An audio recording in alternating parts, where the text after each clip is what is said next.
This is gold. For 5,000 years, human beings have killed for it, died for it, and built entire empires on top of it. And when you strip away the mystique, it is a soft, shiny metal that does almost nothing useful. You can't eat it. You can barely build with it. Yet from the pharaohs to the Federal Reserve, nearly every civilization that has ever existed has been obsessed with the stuff. The question is why? And the answer is stranger than because it's pretty. This is the story of gold, and of what money actually is. Start with a simple question. What makes something money? Not paper, not metal, money. Over thousands of years of trial and error, humans converged on a handful of qualities. It has to be rare, or anyone could make it. It has to be durable, so it doesn't rot or rust. It has to be divisible, so you can split it into exact amounts. It has to be recognizable, so you can trust what you're holding. And it helps if it's easy to carry. Run almost every substance on Earth through that filter, and they fail. Gold passes all of them. It never corrodes. It's easy to identify. It divides cleanly. And it is genuinely scarce, which is the whole game. For centuries, alchemists tried to manufacture gold out of cheaper metals like lead.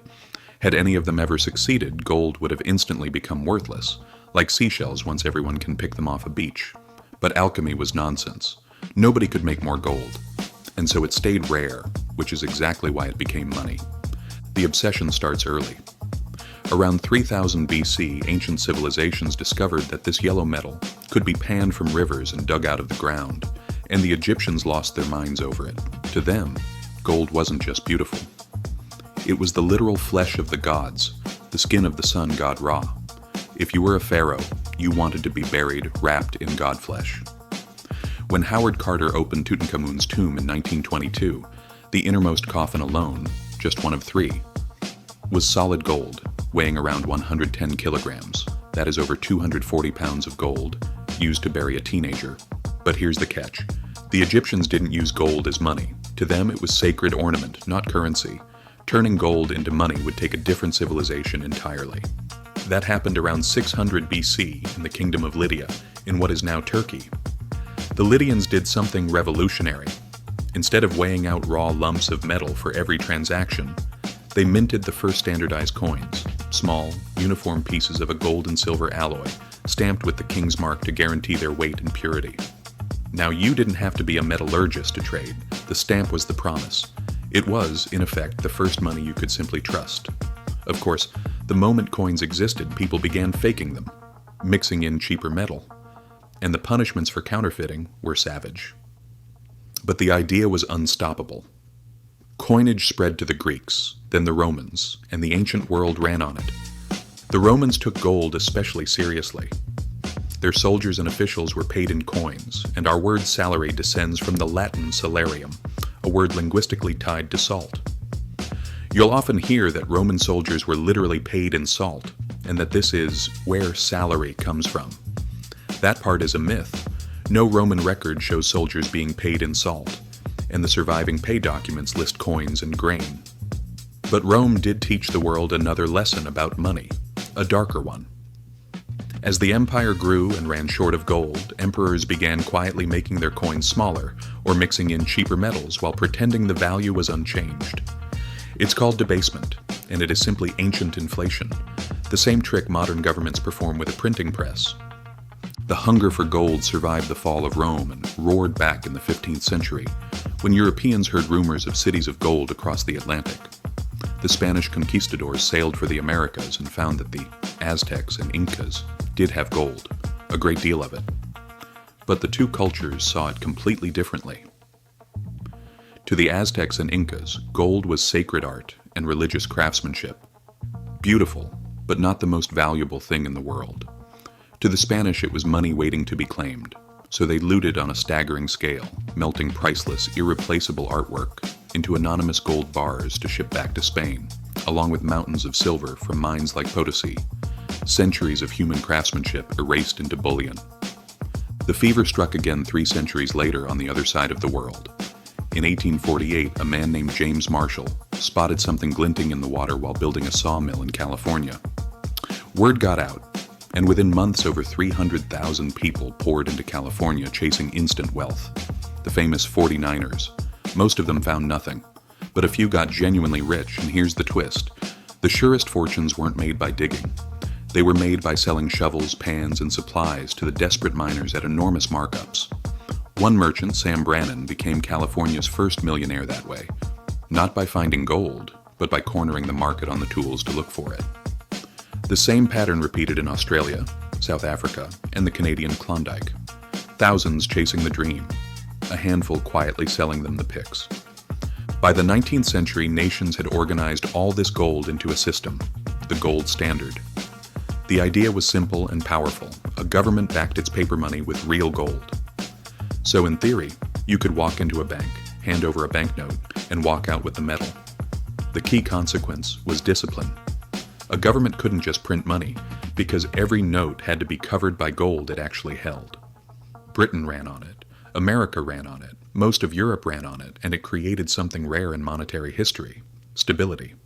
A dollar tomorrow bought roughly what a dollar bought today, and then the 20th century happened. Wars are catastrophically expensive, and the First World War was the most expensive thing the world had ever seen. Governments needed more money than they had gold to back it, so one by one they quietly suspended the gold standard and ran the printing presses, which caused inflation but paid for the war.